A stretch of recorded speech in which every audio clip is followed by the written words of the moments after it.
Howdy, partner, and welcome to a Paradise Lost podcasting channel. This here's your marshal, Cody. My pronouns are he, they. Joining me as we put the weird into Weird West is... Hi, I'm Christina. Pronouns are she, they is fine as well. I am playing Emerson Drez. She runs the local theater, and as you will come to learn, she has kind of a paranoia or phobia of birds. Hi there, everyone. My name's Brendan. My pronouns are he, him, and in this game, I'll be playing John Liberty, the high-kicking sheriff of Caliente. Hi, my name is Britt. My pronouns are she, her. I'm playing Cassidy Burke, but her friends can call her Sid. Cassidy's a widow who owns a bar, and she always carries a Zippo but doesn't smoke. Hey guys, my name's Tyler. My pronouns are he, him, and I'm playing Jackie Dawson, kindly and gentlemanly barber of Caliente. Hey, this is Michaela, she, her, playing Doc Cavell, and she is the town doc who does the best she can in these violent times to walk the line of not adding to the cycle of death, which can be difficult sometimes. Hi, I'm Alex. I go by he, him. I'm playing Samuel Mammon as the town preacher, a man of spirit and soul and family. And without further ado, we present to you Deadlands, a fistful of ghost rock.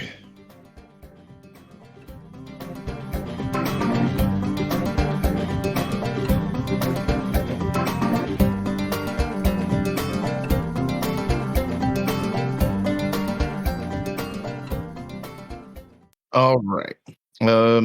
So the mist passed its turn, and we are on a new round. Top of the initial. Well, Val, you get to choose where you go. Do you want to go first? That is a good question. Let me see the initial ones. Like, you have your option to say, I'm going to hold my... Well, you either go or you say, I'm going to hold my initiative, and just say when you want to pop in. Like, you don't have to pick a spot. You just pop in whenever you want. Yeah, I'll do that. I'll pop in whenever. All right. And Christina, you gave the mist the 6 card, right? Correct. All right. So that puts Jackie first. Jackie boy. Oh wow! You've got a shaken skeleton duder. Do I still have that bonus from Emerson? You do still have that bonus from Emerson. Excellent. I'm going to continue breaking this dude apart. So he's looking kind of beat up. He is looking kind of beat up and a little shambly. How tall is this thing? 10 feet. Okay, that's fine. I would like to, seeing his unsteady state, kind of like resolutely walk forward and give the guy like a right hook to the side of one of his kneecaps so he stumbles, and to put his neck in range for a dual slice to try to cut his head off. Okay, go for it. With my +3, that's it. Actually, no. Hold on, that was my damage roll. I'm sorry, give me a second. I copied the wrong thing. Yeah, you did. That's better. That's the one. And that's before the 3, so it's +3 on top of that. Yeah.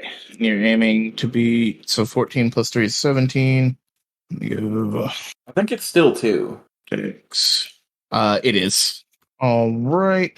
So you get plus Christina's 1 to damage. And well, where was the other +1 coming from? I'm not sure. Christina, do you give +1 to melee damage rolls or melee fight rolls? Both. So it's +1 to fighting damage rolls, and then my support for attacks is for fighting as well. 12 again. You lop off the head of the thing, and it kind of slinks, like, messily falls to the ground, disappearing in the under the red mist that you notice is now waist level. And you feel something rumble against your leg that kind of gives you the inkling that the head part that you chopped off has skittered across the ground to reassemble with the rest of the bones. It ain't done yet, I call to the group. Yeah, I've got a question. I assume there would be doors to this chapel. Are they closed or open? They are closed and barred with a heavy beam that would take a couple of y'all to lift. So that's Jackie finishes his. That moves to Emerson. Okay. So, like I said, I wrote in the chat, I misread. My support thing is based off of my battle skill, not whatever their support skill is. So I did that wrong. So this thing's going around without a head on. Like, is the body still up? Yeah, the body is still standing up. Is it moving? It is. So here's a weird question. Since it's bones, how wide across would you say like pelvic area is? It doesn't have a pelvic area. Like, it is a mass of bones. Well, I guess it's got a pelvic area. If it's 10 feet tall, we'll say like a foot wide. Okay, I was going to try and shoot kind of the pelvic region to see if I could disconnect the legs from the pelvic. Hey, stop it, cat. From the pelvis so it hinder it from walking. But if it's just a massive... Like, it does have a vaguely humanoid shape, but you can conclude that called shots don't have the same effect on this thing as it would regular creatures. Okay, that's fine. I guess I'm just going to keep supporting fighting. Do you want me to roll to try and hit this thing, or do you want me to roll for my inspire support stuff first? Are you changing your inspire? No, it's still just going to be fighting. We'll just treat the inspire as if it's still there. It'll stay there until you get shaken. If something shakes you, then I'll have you re-roll for it. But or if I decide to change it. Right. Cool. Okay, so then it's still going to be for fighting. Okay, so Emerson's going to kind of like level her gun, thinking about shooting in the pelvis, like, fuck this, and adjust the gun up and tries to hit it square in what would be its chest. All right. So the pile of bones collapses and falls to the ground as the ebon skull stares down John, seeming to burrow into his soul. I don't like where this is going. John gets himself some of them there. Credence Clearwater intensifies looks in his eyes as you hear the whispers. Repent, admit your sins. You can't take it back. And then a loud shriek again. John, make me that fear check. Right? Ooh, Wait, no, it's at a -4, isn't it? It is. -4 +1, so -3, but still. Okay, well, I'm gonna Benny that. Yeah, go ahead. I mean, can't you just Benny to auto break it? You're right. Yeah. Yeah, to break it on, yeah. It's to break it on my turn. Yeah. Yeah. Yeah, I was gonna use the Benny to see if I could, but like, at a fucking -3, like that's probably not likely. Yeah. So yeah, I guess John is shooketh then. He is shooketh. And as it burrows into John's soul, it kind of moves around the room, kind of floating around the room, but keeping very intently looking at John. I have a question. Are we on the Bone Daddy's turn? Because if so, I didn't get to go. We're not. I'm just giving you some flavor of what happened. Yeah. It is now your go. All right, I'm going to send the Benny to get 5 power points back, and then immediately spend some of those power points to do another zing. So, who all is like next to or like close to the Bone Daddy? It's kind of like above / in the middle of the grouping. Find. So if I were to hit it with a bird, would I have to keep it from hitting everybody else? Or is it a safe enough area where I can just do like the thing? Yeah, you would still have to make it selective. Okay, so am I having to select everyone else though? Like to keep out? You making the spell selective covers everybody. Oh, I thought I had to spend a point. No, you spend person. 1 point and it saves everybody. Gotcha. Okay, so I will write that down.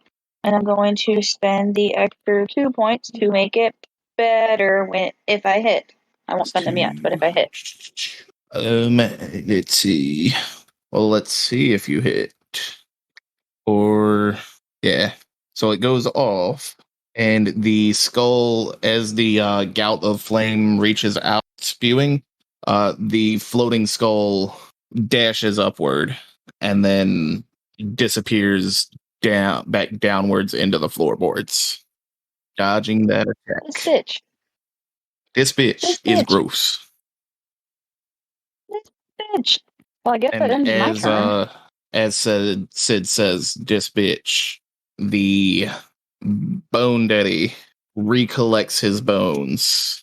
A mass growing just behind John, and he really is trying to fuck John spends up. his turn reforming himself. So my turn. The mist goes, Oh, unless Val wants to hop in. let's see them. I don't know how to defend against the mist, so I'm gonna let the mist go and just see what happens. Oh no, mist. The mist. Everyone with toughness below 8 takes 1 point of damage, and you all get this. Well, everybody who takes a. Well, no, you'd be shaken because you don't take the damage. So everybody. Well, John, you got shooketh, right? Yeah. So you take 1. No, your toughness is above an 8, ain't it? No, it isn't. No, it isn't. Okay, so you take 1 point of damage. Is it 8 and below, or just? Yeah, 8 and below. I have a weird question. This is just something that happens because we're in the vicinity. There's no way to like get away from it other than just having a good toughness. Yeah. Like, is it essentially like a lair action from D&D or something like that? Yeah, you get the feeling as long as you are in the mist, which is slowly rising, it has that effect on its turn. Once I get this description off, I'll let y'all make some rolls and learn more about what the mist is. So Brennan takes 1 damage, and then everybody except for Michaela is shaken. Everybody except for Doc Val gets this shared vision of it looks like Samuel, but he's in very primitive clothing, leading what seems to be a ritual of human sacrifice. From what you all can tell, it is of prehistoric era, and each one of you takes your turn going up to the sacrificial table as the face you all know and love, Father Samuel plunges a obsidian dagger into your chest. And when you wake up from that vision is when your turn resumes. Samuel, obviously you have that vision, but you are stabbing your face. Yeah, right. All right. Emerson, I'll give you a +2 on your since you spent the week preparing by researching. Did you say +2 on my cult? You just cut out a little. Yeah, +2 on your occult. Definitely roll occult. Do you want us to do that on our turn, or do you just want to do it now? Go ahead and do it now. You're doing it as a reaction to the mist's turn, so I have a question. I have an answer. Is that the first time I've had that vision? This one, yeah. Okay. You've had similar visions. Well, I don't want to say similar, but you've had visions of bloodshed in the name of a deity. Okay. But none that seem this old. And I do an occult not on the mist, but on the vision? Yes. Okay. So while he's doing that, is there any way I can do like a knowledge roll on the mist given Val's past history? I mean, or occult, but I'm better with knowledge. Yes. For yours would be a knowledge. Yeah. Starting with Emerson, you know that you're pretty sure that you read in one of the books that this is called a morning mist. It shows up in places of treachery and massive bloodshed. And you know that casting the banishment spell on the mist would temporarily dispel it for around about 24 hours, but it tends to come back unless it is resolved somehow. Val, you have seen this phenomenon before. it took the jolt of the vision to bring it into clarity for you. You saw this. I think it was the battle for the basin, where you took your oath. And you seem to remember taking that oath to stop the further bloodshed, caused the mist to part around you when you were at that battle. Sam, focusing on that vision, you see a symbol carved into the dagger that resonates with you. You don't know how you know what it is, but it seems to be the symbol of an ancient death god. Oh, okay. And I think that's everyone. Was I supposed to roll something? Because if I did, If you I wanted forgot. to roll an occult to try to garner knowledge on the mist, you were welcome to. Oh, I don't know Yeah. shit about cult. And with So I'm do it. shaken though, right? But I'm still Yeah, shaken, you are right? shooketh. All right. With that, Joan, would you or Sam? So, what was the debuff effect that we got from the mist? What does that do to us? You're shaken. You can only do free actions until you unshake yourself. Okay, is that the Benny you can do that with, or is Yeah, you make a spirit roll, and if okay? you succeed your spirit roll, you unshake. If you fail your spirit roll, you can spend a Benny. Okay. And is that an exploding dice roll or not? It is. Yeah. You do have a +1 to. Oh, okay. Well, I got a success anyways. Yeah. So you are unshooketh and able to take your action as normal. All right.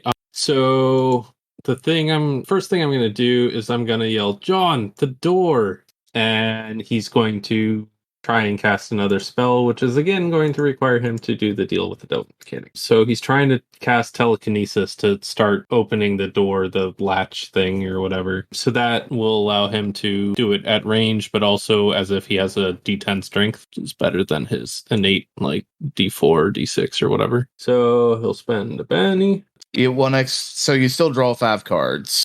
Okay, so I just draw 5. All right. Yeah. A success would have given you 6, and a raise would have given you 7. Okay. You are that puts you at 5 points short, bud. Yeah, that's gonna You're suck. gonna get a good hand one. One of these days. Or I won't. And interesting things will happen. Alright, so now cast the spell. So I cast it with -5. So hey, rolled well. Hey, Damn. success. Yeah. And a raise. That's what it matters in the end. So strength 12. So he tries to at least start. Obviously, he's hoping John's going to help him with his remarks. He starts trying to open that latch, hoping to basically give somewhere for the mist to go, so it's less filling up in here. You get the idea that the mist is going to stay here, but it might give y'all somewhere to go. That works too. One way or another, it's an exit for something or someone. Yeah. So make a D12 strength. Then what you said? Yeah. Make a strength check at D12. There you go. Yeah, that is noted. Yep. And if I needed to move closer to do that, I can have done that. Nah, you're within telekinesis range. Yeah, smarts ×2. Yeah. All right, that's my turn. All right, John. All right. First, got to make my spirit roll, just because may as well. Yeah. Might save a Benny. Is it still at a -4? It's -3 because it's -4 + 1. No. Spirit, the -4 is only for fear things. You're not. Oh, okay. You're just shaken. That's success. You are All right. unshaken. All right. Didn't have to waste a Benny on that. Hearing Sam holler about him needing to get to the door, John is going to basically drop down into a sprinter's start and then start booking it towards the door, just completely ignoring anything in his way and kind of yelling, "Oh, don't you worry about that now, Sam. I got this." And like as he yells this, he's going to basically like, how is the door locked? I guess is the better question. It is barred with like a heavy sliding bar. Things like a log barring it shut across. It's a crossbar. Okay, in that case, then he's gonna just run up and go to like lift it. And while that John might not be strong, like he might not have the most upper body strength since this thing is just there. He's gonna lift with his legs Yeah. and then try to get it open. I'll let you roll me a fighting check against it. All right. You both are just able to slide the bar out of the way and get the door pushed open a crack, just enough to see freedom as this thing zeroes in on Jackie. All right. So, when last we left off, John and Samuel had just finished unbarring the door and pushing it open. Sounds about right. Were we going to try to continue fighting the Bone Daddy or make a break for it? Are we still following initiative at the moment, or are we like?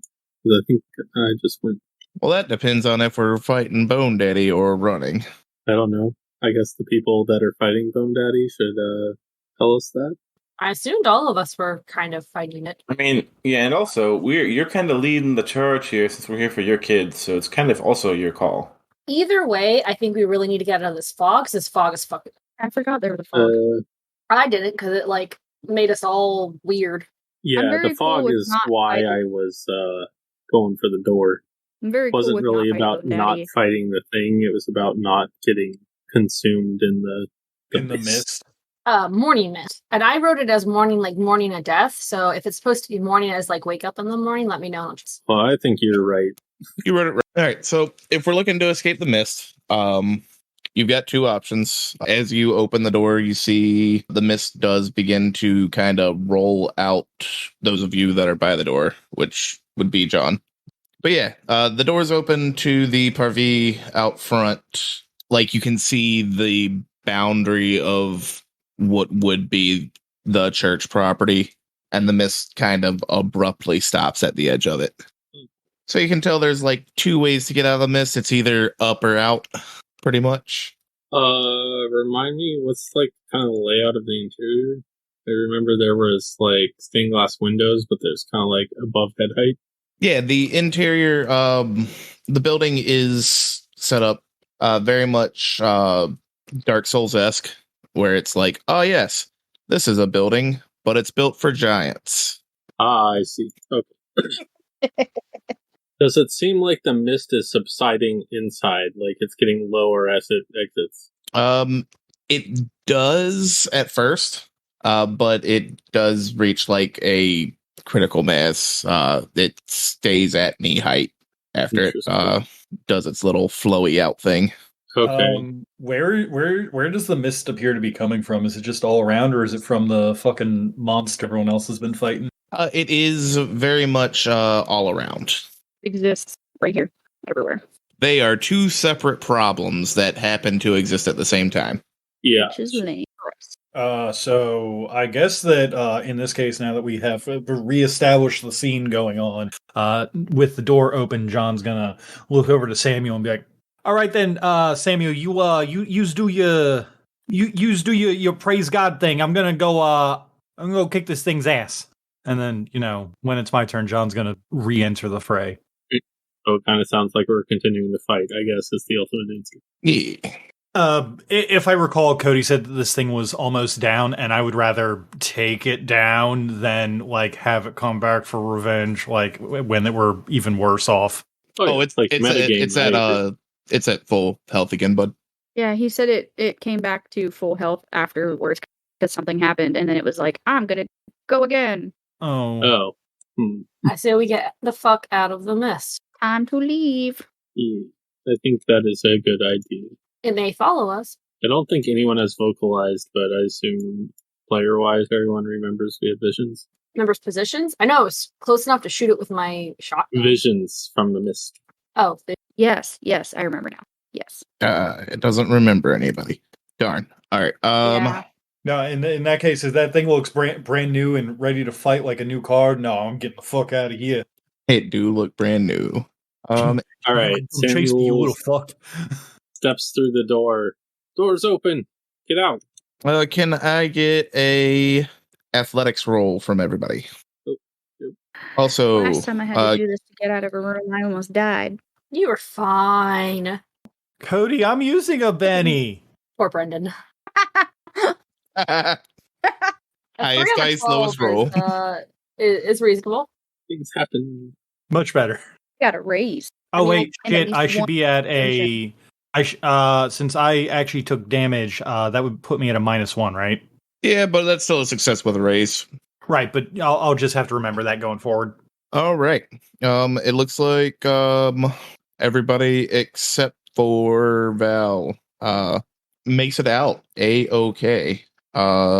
As you all bolt for the door, Val's the last one through as a large clawed hand reaches behind her, slamming down and gripping. Like, it looks like it's grabbing for the ankle, but it's so large it grabs her whole leg with it. This is the bone thingy. Yes. Can I turn around and shoot the quote unquote hand since it's like a weird amalgamation of stuff? Yes. Give me 1 second. So then I started blasting. Basically. Ooh. Did we get any PowerPoints back? With us trying to after us trying to leave, or did we already do that? Nah, you don't get PowerPoints back yet, kid. I just want to make sure Basically, I got still things in written down. combat. I think. That hits. Cool. I think it's what was his toughness? It's 11, but if you'd like, I'd rather just storyboard it. You are successful. Did you want to describe how you break its grip and what that looks like? Okay. So I imagine we're all running out and we hear this just as it slams Val down. Emerson turns around, is like, fuck, and just levels the gun, aims down as best as you can down a shotgun, and tries to shoot the hand, almost getting Val, but just enough to hit the hand and blast it backwards. Perfect. As the hand blasts backwards, another one reaches forward as the monster lunges out of the cathedral behind you. And with a very, let's see, I'd say Val and John would probably be the two that are really acclimated to the sound of snapping bones. But it's with the sound of hundreds of snapping bones, it kind of falls into shambles around Val, the charcoal skull rolling inertly between her legs to rest, almost gazing up at her, but this time with empty eyes. I don't think when we initially interacted, I did a knowledge or occult on this thing. I think I was more trying to intuit how Jackie was involved with it or something. Can I do a just really, now that it's not in the combat panic moment, whatever, look at it again and see if it strikes some memory? Would you like to give the mist in the courtyard a chance? Oh, yeah, that's true. Never mind. I mean, if you want to risk it, you're welcome to. I'm not going to stop you. I'm just reminding you that y'all aren't in the clear yet. Right. I appreciate that. I think with that in mind, Samuel would have definitely been more focused on getting everyone out safe. So yeah, I'll not do that. Val, you've had a bit of an experience just now. What's going on? Experience? That's just a Tuesday for Val. I guess. Look, she's lived a weird life. So I guess she would be kind of collecting herself. Surprisingly, doesn't phase her as much as you would think, which in and of itself may be a little bit unnerving. But she kind of just rights herself, dusts herself off, makes sure her leg's okay after being snatched up by it. And of course, thanks Emerson for saving her skin. Not a problem. Let's keep going, though. And we all make our way out of the cathedral and into the mirrorverse of Caliente.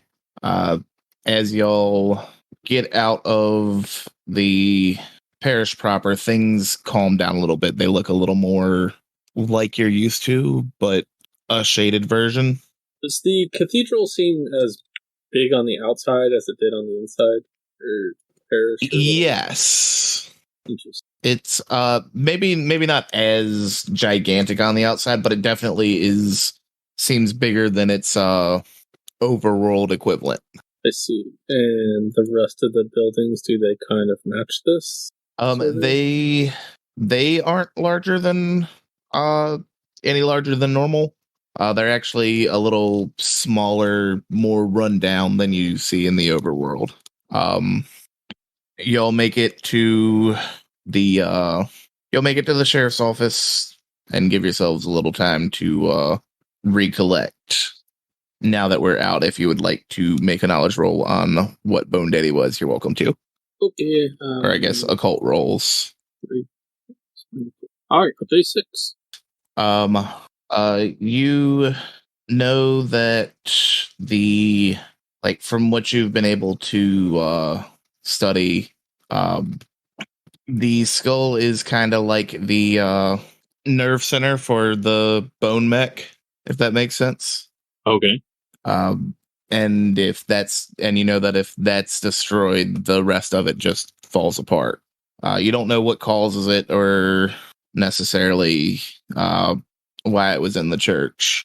Okay, so I didn't really learn anything that was like symbolism or I don't know, something like that to be like, yeah, this is referencing a thing. It is bone fiends, they're typically found in mass graves and are possessed by Manitou. So, like, specifically mass graves or, like, anywhere where there's mass burial, like a graveyard? Because, like, there is a difference. I think it's, specifically mass graves. Interesting. Okay.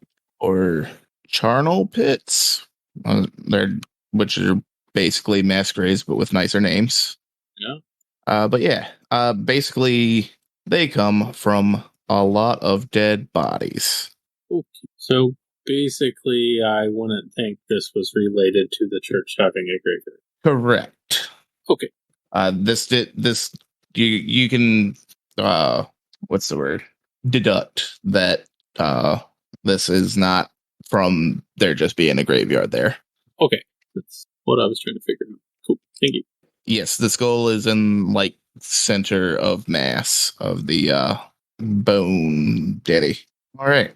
So we've collected ourselves. We are making our way downtown, walking fast, faces past, and we're homebound. Okay. Are we? We're still chilling in the sheriff's office version. Down here. Correct. Right. Is there anything weird about the sheriff's office? I mean, I guess of this versus the regular sheriff's office. Considering that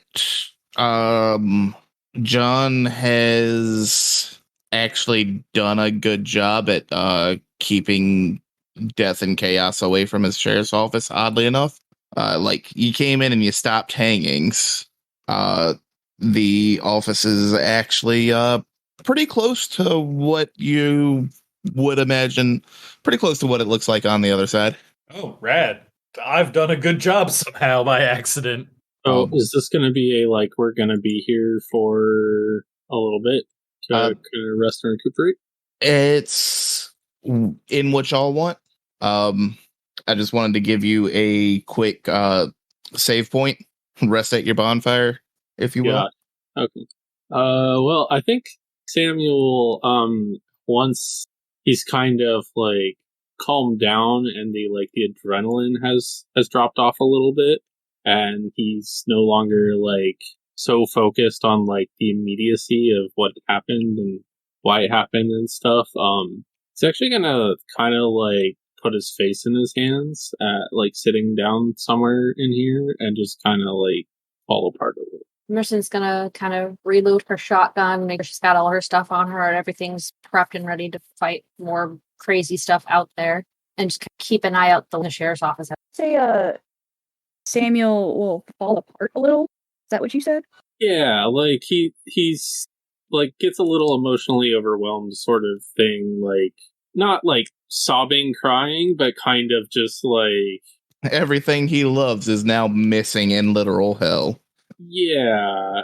Gotcha. Yeah, he's just he's having an emotional moment, I guess. At that An point, emotional then rawness. Sid will go over and kind of sit or stand next to him and just kind of put a hand on his shoulder. The whole comforting, I'm here for you, buddy, type thing. She'll kind of like bend down a little closer to him so he can hear her without her having to be like loud or anything, and just go, "We'll figure this mess. Don't worry." And I gotta ask you something. Did you see something back there when the mist got high? Sid will frown deeply. I was reminded. I gotta remember her fucking name. Just you. No, I was reminded how hard it was to lose my husband. I remember you murdering us in the vision, but besides that, no, it's fine. And she's got kind of like a blank face on and just staring at you. I saw that too, but I was me. I mean, it looked like it was a really long time ago. I think they was just trying to mess with us, unless there's something you really need to tell us. No, I mean, no, no.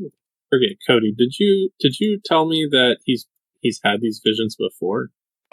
Yes, he has kind of like similar vibes, but never anything so clear. Like it's always happened on the edge of awakeness. Okay, so in more those like lucid hours, a nightmare that he might just remember like pieces of, sort of thing. Yeah, like that nightmare that pops up right before you wake up. Okay. Yeah, he after a minute, I guess he'd be like, I've had nightmares like that. I mean, I think I can never really remember them, but I don't know that it was ever like that. I don't know, but I mean, it's not me. I've never done that. Look, all I'm saying is that those things can really mess with our head, and we just gotta kind of keep each other grounded with this and keep our eye out. Make sure none of us are off. Does everybody feel okay right now? He kind of like wipes his eyes on his sleeves and kind of like tries to pull himself together and like, you're right. Yeah. I gotta find my girls. Jackie hasn't really been talking or interacting with people much since the guy out of the church. He's just kind of like eyes darting back and forth, taking in the surroundings. Kind of like he's trying to analyze where they could be attacked from the most effectively. Yeah. With that, around the time Samuel says, "I need to find my girls," Jackie's actually the first to notice a young woman of slender build in like a tattered silk dress. Like there's no bustles, no ruffles about it. It's a very plain dress, but Like an underdress. yeah, kind of like a nightgown, but a little more socially acceptable to wear during the day style. It's like a slip of a dress, basically. Yeah. She's kind of leaning in the doorway as if waiting to be addressed. But she doesn't interrupt anybody. Would I not have noticed her looking out the window? Did she just kind of appear there? She did kind of appear there. If someone just appeared there all of a sudden, Jackie's gonna draw a knife and like hold it to her and be like, "Don't fucking move." I mean, do I recognize them? Vaguely. Like the person that is currently with a knife to their throat in the doorway has one of those faces that you all vaguely recognize. Like the "I've seen you somewhere before." Oh, the deja vu feeling? Yeah, like that is very much in the pit of everybody's stomach, but none of you can place where you've seen them. Okay. Jackie, you're close enough to recognize this look. She's not afraid. Like, the cat meme where it's got a knife to its throat and it's kind of just she politely looks at you, looks to the group, and without a shake in her voice, says, "My name's Magdalena. I have been waiting for you all to... You've been here, but you've never been as here as you're here right now. Just like I've never been here as here, but you all are expected." Jackie's just kind of keep the knife held in place and look quickly between the new arrival and the group. All right, I'm gonna do Can I do like a knowledge or occult to see if this is like, is there an entity that's known by that name in the hunting grounds? As far as I know. I'm not gonna make you roll for that one, because the answer I would give is a very nondescript answer. Of there are many entities that go by many names in the hunting grounds. Oftentimes, it is hard to tell who you can trust and who to get you up until the point where you're cursing their sudden but inevitable betrayal. I'm sorry, but who? Okay, we got a name. If that's your real name, who knows anymore? But who exactly are you? A guide of sorts. You all have destinies beyond your own control, and I am simply here to play my part and guide you through the wilds to your destination so that you too can play your part.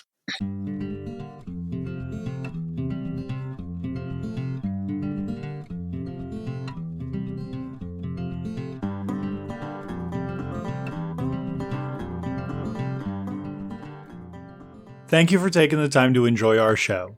If you liked what you heard, why not tell your friends, or hit the like button. If you loved it, or have ways we can improve, leave a comment on the episode, or a review to help us get out to more ears.